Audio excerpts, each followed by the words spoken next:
So, William, here we are in the Corsa. Right, okay, so remember where we were? I'm going to let you do all the photographs yourself, so I'll not be here every time you bring a car down. So, William, here we are in the Corsa, which will be your second car that you're going to be selling from home as your second little project. And just to confirm, I've already been out and driven this car and I've tested all the windows for you. I've checked all the brakes. It's driving in a nice straight line. Everything's really, really good. The only thing I did pick up on test drive, because it's a very warm day today, I put the aircon on and the aircon is not working. It works, but it doesn't blow out any cold. So when it goes in for a service and an MOT, we need to check the aircon and make sure that that gets regassed up. Right, okay. And they need to check that there's no leak in it, because what you don't want to do is you don't want to sell the car to somebody and then the aircon works for like a week or two and then they find out that it's not blowing cold anymore because there was already a leak. So we need to check the system for leaks, and then if there's no leaks found, they will just regas the system. It's very common at this time of year. But people don't use their aircons all year round, that's a problem. Well, that's a problem, and that's then what knacks them. You should put them on even in the winter just now and then, because sometimes in the summer when people put them on, they get like that wet dog smell. Yeah. It's just like damp. Whereas if you get an aircon service done, it sucks out all of the air from the car and then re-puts the new gas in there. So that's why people get the air conditioning serviced, which is always good to do. So getting back to selling cars, so how many cars are you planning on thinking on selling? Because obviously this is your second one. You've earmarked that little Hyundai. You know, if I said to you, how many cars would you like to sell? Because you're new to it, taking your time, what would be your target? It's a good question. I honestly, Paul, the salesman, asked me the exact same question this morning. Did he really? And I said, I think for a starting point, one a week. One a week? That's quite ambitious, you know. Do you think? Yeah. Because there's things what you've got to look at, you know. One thing is your accounts. So you work full time, right? Yeah. And when I used to work full time and sell cars myself, I used to work on the cars I sold myself. It was like a little business. It was like a little separate business. So my accountant would do all of my accounts. Right, okay. And I would keep all the invoices from the auctions where I bought the cars from, and I would keep all the invoices for fuel. If you say you're going to view a car from somewhere, say you're going to go up to Scotland and buy a car from somebody which was advertised, you could, your train, keep your train tickets. So anything which is a cost to your little side of the business, you keep that. And then when you put your accounts through at the end of the year, the accountant takes all those things into consideration. Right, okay. So if you had like a uniform, for example, with Will's cars on or whatever it was, that's like a business cost. All your fuels, so say you're buying cars and you're going to put like £20 in this car and £20 in this car, that's a cost. What you do is you do that. But there's one thing, the big thing to bear in mind is VAT. Now, the motor trade is different to normal VAT, and I think it's only the motor trade, and somebody told me if you deal in antiques, it's the same margin scheme what they have. So it's called like a VAT margin. So you pay a VAT margin on the car. Right. Which what we'll do is on the Hyundai, I'll ask Peter, our finance director. He's our accountant. So I'll get him, if he can come down to the office when we talk about the next car, he'll just explain the VAT to you. Yeah, because Peter's good, isn't he? He's helped me with like my personal purchase of cars in the past as well. Yeah, he's good with his numbers. Well, that's his job. Yeah, he's great. I mean, he's been an accountant he's been in the motor trade as well. I don't know how old he is. Is he like 50 something? Is he about 56? I always tell him he's like 66. He loves that. Does he? Yeah. I doubt he does. I wouldn't thank you if you said that to me. But do you know what the threshold is for VAT? 20%? No, sorry. How much can you sell? It's not profit. It's how much you can sell something for before you go into the VAT threshold. So you could be a hairdresser. You could have any business. You could sell pies. But your sale figure, once you hit a limit, you then have to be VAT registered. Do you know what that figure is? As in how many units? Is that what you're saying? No, the total value of your sales will go through you. It's called the VAT threshold. No, I wouldn't know that. Well, it's £90,000. So after 90, you've got to declare VAT. Yes. And if you're going to be in the motor trade, and if you're going to, register for VAT, if you're selling a lot of cars, the VAT man, he takes a massive chunk out of the car because he's the first cost to the car, which is the VAT, because it's called VAT margin. Okay. So that's 90,000 every year. That's 90,000 per year. But how you look at that is, if you had a £10,000 car and you sold 9 £10,000 cars in a year, you've hit the £90,000 limit.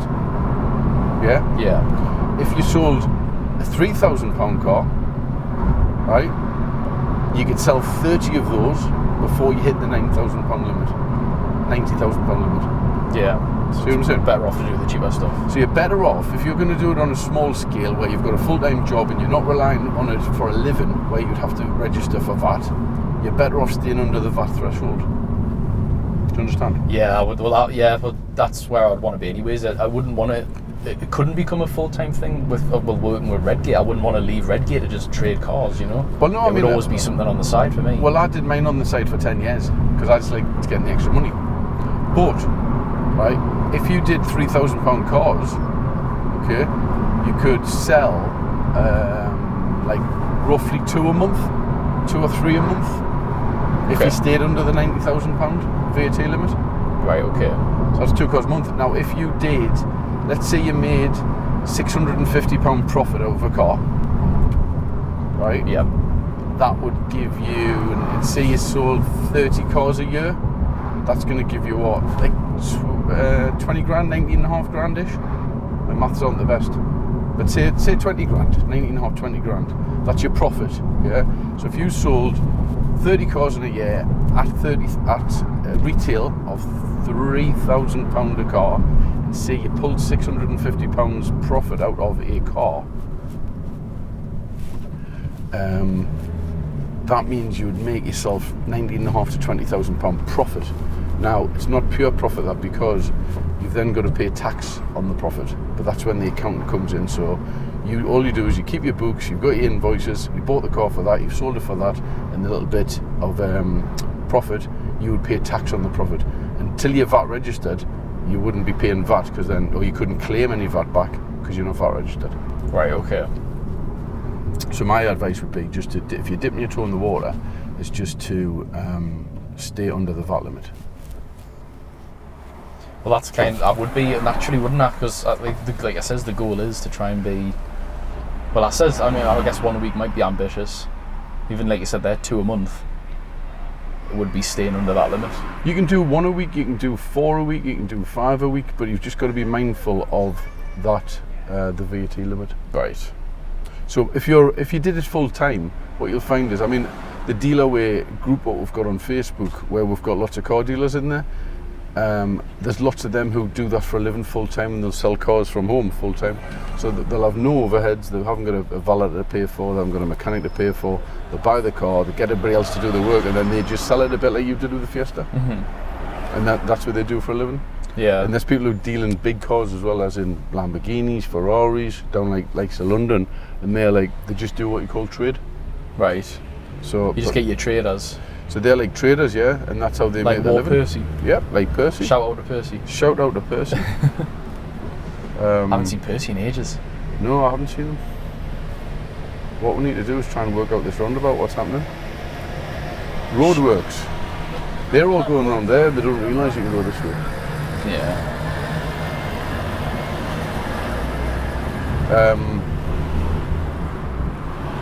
Such a hot day. And then you know in that group what we have, and also there's people who buy and sell cars on Facebook, there's people who buy and sell cars Auto Trader, eBay, Car Gurus. There's traders who'll buy a car from eBay and they'll sell it on Facebook. They'll prepare it differently and they'll sell it on Facebook, and that's where they make their profit. Now, there are people out there, and it's up to them what they want to do, who'll buy the car from Facebook, okay, and they pay the customer £2,000 cash, for example. Right.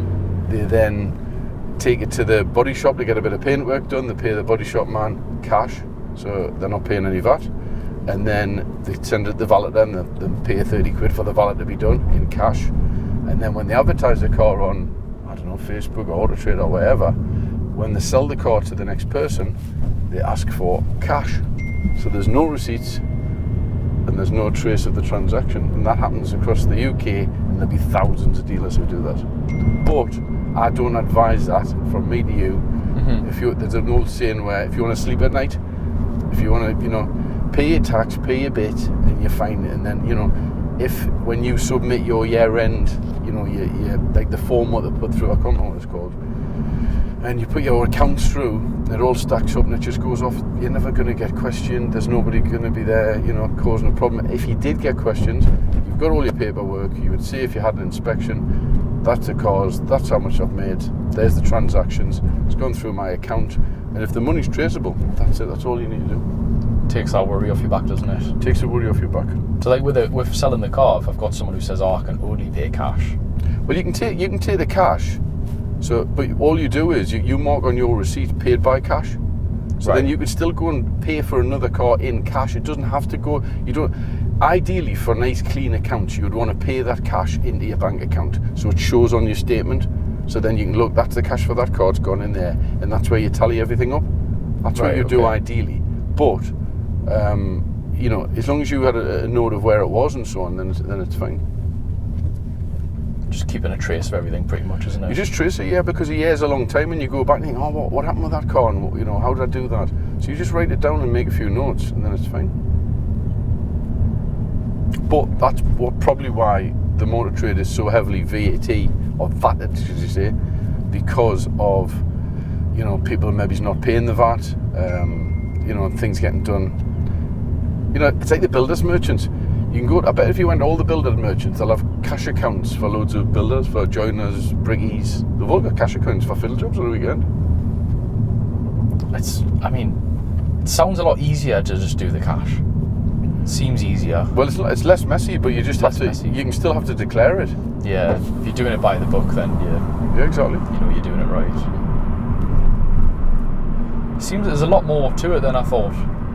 Well, it depends how you want to do it. If you want to do it properly and you want to do it for a few years, you know, let's just say you make. Let's say you sell those 30 cars, which I've just said before, and it makes you 20 grand, right? And you pay your tax on the 20,000. Right, and you can claim back a little bit of things for your any costs and so on. Let's say you can net, say, 14 or 15,000, right? Well then, you know, 3 years time you've got 45 grand. Where'd that money come from? So if you just, you know, unless you're spending it as you're making it on, you know, holidays, lifestyle and so on, that's one thing. But then, you know, if you've got your 45 grand in your bank, you know, you just gotta do it right, I suppose. Does that make sense? Yeah. Right, okay, so remember where we were? I'm going to let you do all the photographs yourself, so I'll not be here every time you bring a car down, because I ain't got time. Of course. Although I'll make time for you, but it's, you know, you need to crack on, it's not hard. So you remember, line up the car, see if you can get the lighthouse in the background. I'll try, yeah. So, we're doing corner angle first. Do you like it like that or no, like that? No, it's landscape. You're a bit far on there, no, see that there? You got too much grass. And you want to be further around the right. Keep coming round. Let me see. I think that's too far. Yeah, too far. Come back that way. About this. No, about there. About there. Right, let that car pass. Make sure there's nobody walking past. That there is a lovely shot. Yeah, that's good. Boom. Then. Okay, so get your front. Yeah, perfect. Do that side. Boom. Yeah, it's good. Side on. I can only get 20 if you remember. Watch you don't get run over here. I know. Remember, I can only get 20 photos. 20? 20. So we did. There was a couple I had to cut out of the Fiesta. Yeah, but you're better off getting all the photographs because you put the Fiesta onto Facebook. Yeah. So if it doesn't sell on Facebook, you're then going to put it on Auto Trader where you can put more photographs on. You're so right. You're better off getting all the photos. Yeah, do more, then you've got more to play with. Yeah, exactly. So we've done that, and then do you get a back corner one as well? Yeah, back this corner. Yeah, that's good. And then you do a straight back. Straight back. Straight back shot. Yeah, go on.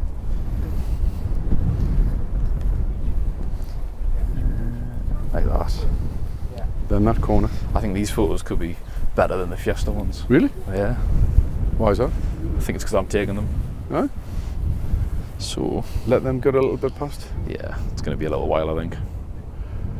Well, it's alright because you've got people walking along. Got people walking along. When I first came to the motor trade, because we've got the turntable, and I was one of the, nobody had a turntable in the northeast, right? And I was one of the first people to get one.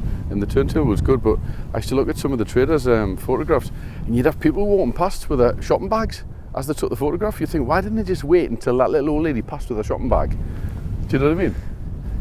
It's just detail, isn't it? Well, you go on like Auto Trader and Facebook, like Facebook Marketplace. I've put the Fiesta up and I'm scrolling through other people's photos, and I think no wonder your cars aren't selling. They look terrible. Yeah, exactly. Yeah. Like, well, that's the thing. I don't know. Like reflections of yourselves in the photo. And that, man. Yeah, basics, isn't it? It's basics. And this is what I was saying to you the other day. Watch that camera behind you. Oh.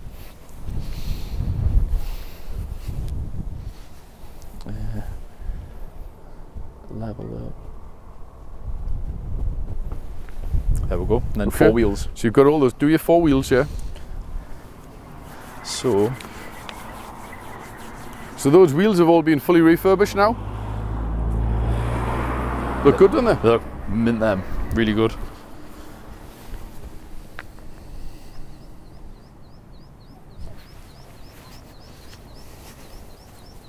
Tell you what, for an iPhone, the camera quality is great. Like, Don't tell Andy that with his big monster of a camera there. I know. He looks like he's turned up to do a BBC documentary.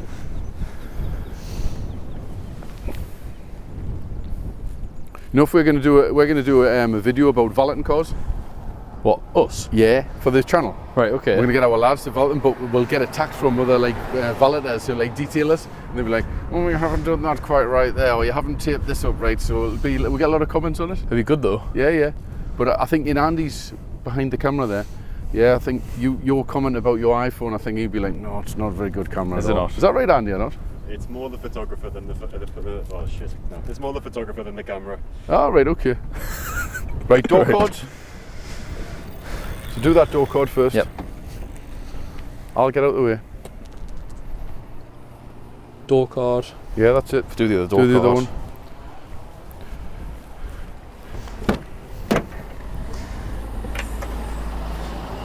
No parcel shelf, William. I removed it. Oh, did you? Where is it? It was it had like it looked like someone had it and hit down the middle, and it was like snapped a little bit. It Was looked it? a little bit tatty, and I just thought it was better to remove it. Right, okay. And I spoke to the valeters about it, and they agreed. They agreed, yeah. You get from the scrapyard like Because 30 quid. it was if you want missing the hooks as well. Oh, was it? So it was sitting there, and it looked like someone had dropped something heavy on the middle of it. Right, okay. Do you want to do the photograph of that?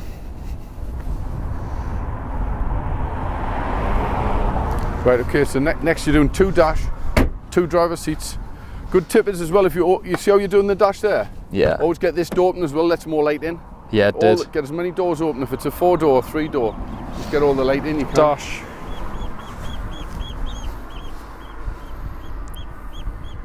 Dash. And then you do the seats.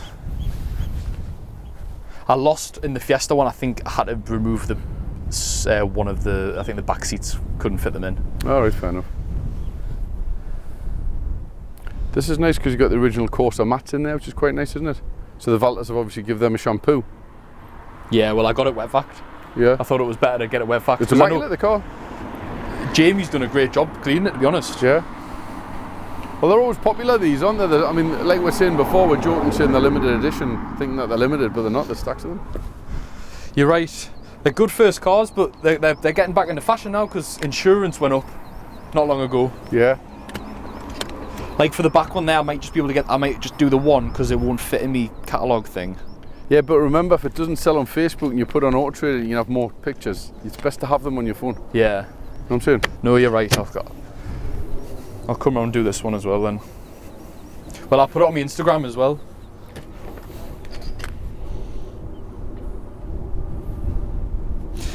Under the bonnet? Yeah. Yeah. Do you want to pop it? Oh, it's always a gamble with the latch. It's on one of the sides.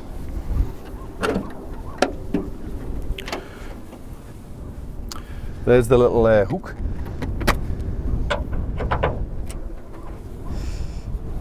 Nice and clean.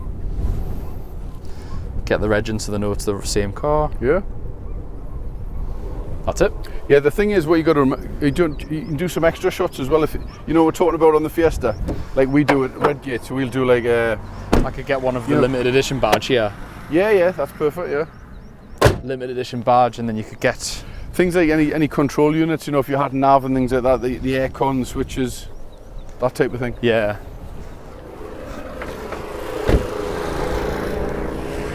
Because what you got to remember is when you're selling cars, right? So you're buying this, okay? With them all passports, a great shot. Bit lighthouse. Bit lighthouse. What you got to remember is when you look at a car like this, it's like the Fiesta, right? You know how much the car is, okay? And you know how much it is outside to get it done. What you don't know is how much it's going to cost you mechanically. That's the worrying bit. That's the problem. And these Corsas always have rattly timing chains. They do. This one doesn't. Now, I don't know how much your timing chain costs to get replaced. It's probably £400 or £500, I would think. I've found the rest. Yeah, I don't know. They're big jobs. I'm a bit out of touch, but they're big job. But let's say you're working on, say, £650 profit, £500 or £650 profit. If you didn't allow for the timing chain and you put it through the workshop, you just lost your profit and you're working for nothing. Working for nothing, exactly. Do you know what I mean? And that's without the rest of the prep. So it might need discs, pads. You're going to be doing the service, the MOT, because that hasn't been done yet. Yeah. Well, I've got pretty much all the photos there. Yeah. I've got well over enough. I mean, on Auto Trade, I don't know how many can you put on. I mean, we put 80 on, don't we, for our stock cars? We put 80 on. I think the more photos, the better. But yeah, that's the unknown. So we no need to gas up the aircon on this. Yes. So far this was done. You've had the bumper local done at the back. The body shop's done that. Yes. That's been done, and the valet's been done. Mm-hmm. So it Wheels needs to are them. done. The wheels have been done. So that's ready now. You could push that live if you wanted to. You know, when we do the description. I'm thinking about it. You can get that live, and it'll get a bit of interest on there. And then what you need to do is we'll have to get it booked in to get the MOT done and the service done, and we know it needs the regas on the aircon. The regas on the aircon. Yeah, and then see what it needs. But to be honest, it drives well. And looking at the discs and pads through there, you know, and it's good service history. I don't think there's no rattly timing chains or do you know what I mean? Or squeaks on it or do you know what I mean? It's all good to go, man. So they're the ones when you buy and I've done this loads. You get caught out. You buy the car and you think, shit, that just cost me £1,000 to put through the workshop. Do you know how much we spend per car at Redgate Lodge on parts? Per car? Our average parts, not labour, just parts per car. Average parts, I'm saying 480. You're very close to 450. Yeah, I think I've heard the figure before. That's all right. Oh well, that's, you're listening. Then I knew it was around that. So we spend an average of £450 per car just on parts. We spend every month.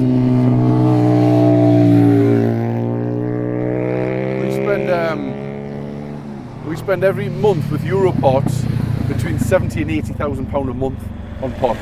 Yeah. So that's, you know, but like we said on the first video, you're better off rather than skimp it, prep the car right, make sure you put the right parts on it and sell it. Even if you're working for nothing, you've learned. Do the job the next car you buy, you can then, you know, just double check it. Sweet. But also, you can also, with us, get the car in for a health check in advance. Yeah. So then you don't commit. That's what we'll do. But I think this will fly through, to be honest with you. Well, let's get back and get it listed. We'll get back, yeah. Let's do it. Yeah, okay, all right.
Nope.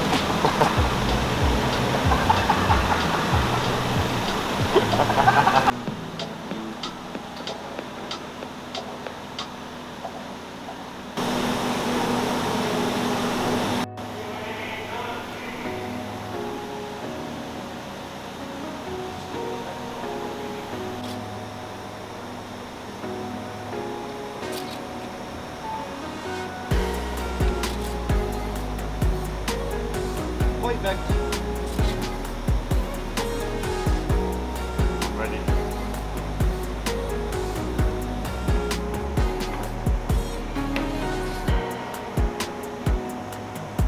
Perfect time is one we've got.